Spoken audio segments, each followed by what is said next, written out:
आढळराव पाटलांनी शिवसेना ह्या धनुष्यबाणासाठी शिंदे गटात प्रवेश केला. त्या आढळराव पाटलांना आता घड्याळाचा प्रचार करावा लागेल आणि घड्याळावर मत मागावी लागतील. सत्ता, पद, खुर्ची माणसाला कुठल्या थराला जायला लावेल, कुठल्या थराला जाऊन काम करायला लावेल किंवा कुठलीही भूमिका घ्यायला पुढं माग न पाहणारी माणसं सत्तेसाठी, पदासाठी काहीही करतील. त्याचं उत्तम उदाहरण तुम्हाला महाराष्ट्रामध्ये, तुम्हाला पुणे जिल्ह्यामध्ये, अर्थात पुण्यामध्ये शिरूर मतदारसंघासाठी पाहायला मिळेल. ज्या आढळराव पाटलांनी राष्ट्रवादी काँग्रेस अर्थात शरद पवार साहेबांसोबत त्या ठिकाणी काम करायला सुरुवात केली, मात्र 20 वर्षापूर्वी शिवसेनेमधून त्या ठिकाणी सहभागी होत 3 टर्म ज्यांनी शिरूर लोकसभा मतदारसंघाची खरं तर एक संसदपटू म्हणून भूमिका निभावली.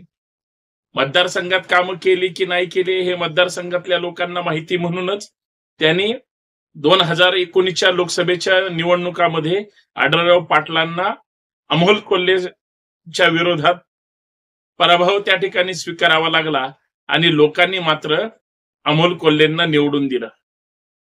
चक्र कसे असतात बघा.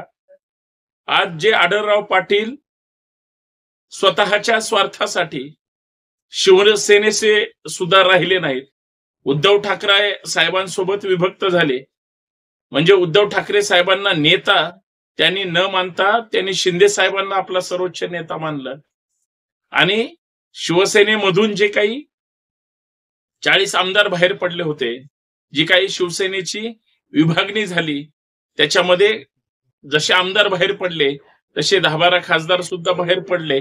आणि या सगळ्या ह्याच्यामध्ये बाहेर पडलेले असताना सगळ्यात महत्वाचं, बाहेर पडल्यानंतर आढळराव पाटील पक्षांमधून पक्षाचे राहिले नाहीत, तर पक्षामधून बाहेर पडले. त्याच वेळेस आढळराव पाटलांनी शिंदे साहेबांचा हात धरला. त्या आढळराव पाटलांना आज अशी वेळ आली आहे म्हणजे ते सहन सुद्धा करू शकणार नाहीत.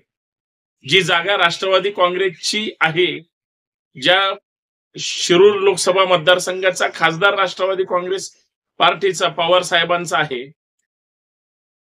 त्यांच्यातूनच बाहेर पडलेल्या अजितदादांसोबत आढळराव पाटलांना पदासाठी, खुर्चीसाठी ते तर सोडा, अजून लोकांनी मतदान करायचे, निवडून द्यायचंय, फक्त उमेदवारीसाठी पक्ष बदलावा लागतो ही साधी गोष्ट नाही.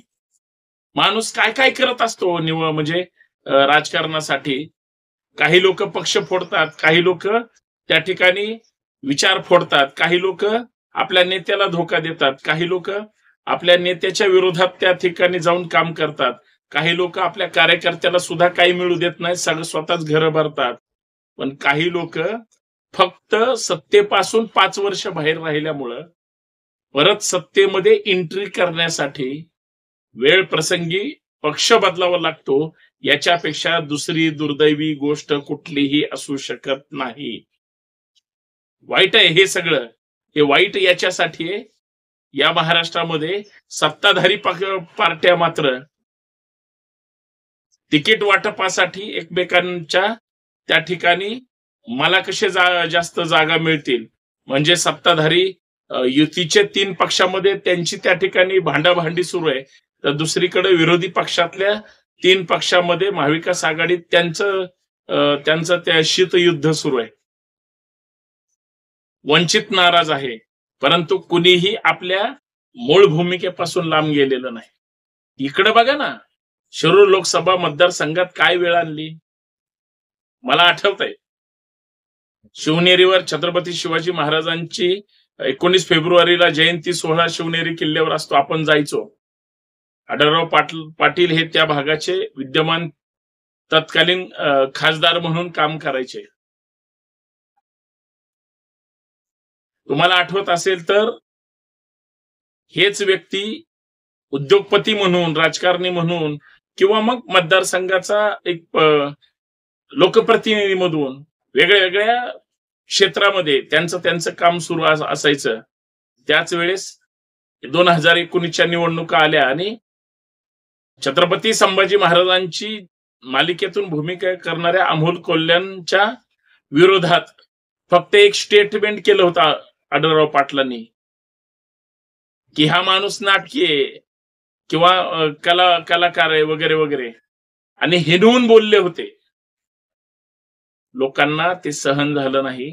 लोकांनी आढळराव पाटलांच्या विरोधात मतदान केलं, अमोल कोल्हेंना निवडून दिलं आणि आढळराव पाटलांना घरी बसवलं. तेच आढळराव पाटील आता पदावर बसण्यासाठी कुणाच्याही घरात किंवा पक्षात किंवा खुर्चीवर किंवा उद्या त्यांच्या जर नाहीच त्या ठिकाणी खासदारी की मिळाली किंवा लाभ झाला तर मग उद्या पदावर बसतील किंवा परत घर वापसी करतील. हा नंतरचा सीन असेल. पण काय काय करावं लागतं? माननीय मुख्यमंत्री महोदयांनी शिरूरची जागा आपल्याला मिळत नाही हे त्यांना सांगितलं. बंडाळे होईल म्हणून त्यांना सांगितलं एक काम करा, तुम्हीच दुसऱ्या पक्षात जाऊन त्या ठिकाणी, अर्थात ज्यांच्याकडे जागा वाटून जाईल त्या अजित पवार गटामध्ये जाऊन सहभागी व्हा आणि जागा लढवा. ताकदीनं त्या ठिकाणी काम करू. बदलावं लागला पक्ष. म्हणजे 5 वर्षात आढळराव पाटलांना 2दा पक्ष बदलावा लागला. म्हणजे उद्धव ठाकरे साहेबांसोबत बाहेर पडले त्यांच्यापासून आणि शिंदे साहेबांसोबत गेले आणि स्वतंत्र शिवसेना आणि मग जे काय झालं तुम्हाला माहितीच आहे. तिथून आता बाहेर पडतायत आणि आज राष्ट्रवादी काँग्रेसमध्ये तिकडे मंचर चाकण वगैरे तिकडे एखाद्या मंगल कार्यालयात जाहीर मेळावा घेऊन सभा घेऊन राज्याचे सन्माननीय डॅशिंग उपमुख्यमंत्री अजित पवार यांच्या नेतृत्वाखाली ते प्रवेश करणार. पण आढळराव पाटलांसारखा धाडदिप्पाड माणूस, मतदारसंघाची ओळख असणारा आणि मतदारसंघामध्ये फिरणारा, परंतु लोकांनी त्यांना त्या लोकसभेला नाकारलं होतं, असा माणूस ज्यावेळेस फक्त उमेदवारीसाठी पक्ष बदलतो, अर्थात आढळराव पाटलांची ही पहिली हार आहे.